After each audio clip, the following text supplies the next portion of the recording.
From the outside, the Museum of Pop Culture in Seattle has been likened to a smashed electric guitar, a tribute to legendary rock guitarist Jimi Hendrix. The nonprofit museum, founded in 2000 by Microsoft co-founder Paul Allen, is dedicated to all things pop culture, from fantasy and horror movies to comic books and video games. The museum's motto is to explore and support creative works that shape and inspire our lives.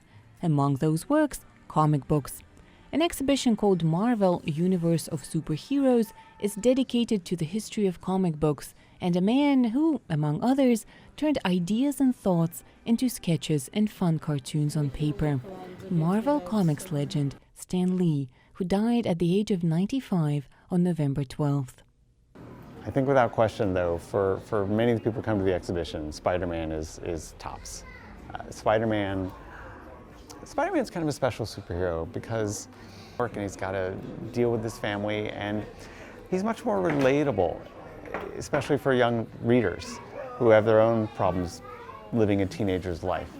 He's a little less serious, so he's always making jokes and quips, and he's teasing the villains even as he's fighting them. So he's a very accessible guy. Based on the same principle, relatability and approachability, another comic book character, Ms. Marvel, was created, though she didn't meet the readers until 2016. So Ms. Marvel is a 16-year-old Pakistani-American. She's a teenager, sort of like Spider-Man. She's trying to balance her home life with her secret identity as a superhero.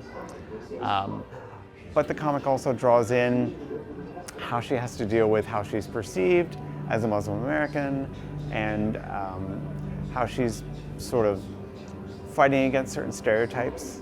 Brooks Peck admits that picking showpieces for the exhibition was no easy task.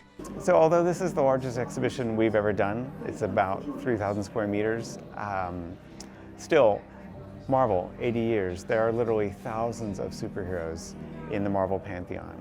So it's not like we could tell every one of those stories. We had to be a little selective, pick and choose, talk about some of the classics, also make room for some of the newcomers and some of the interesting stories that have happened in the 21st century.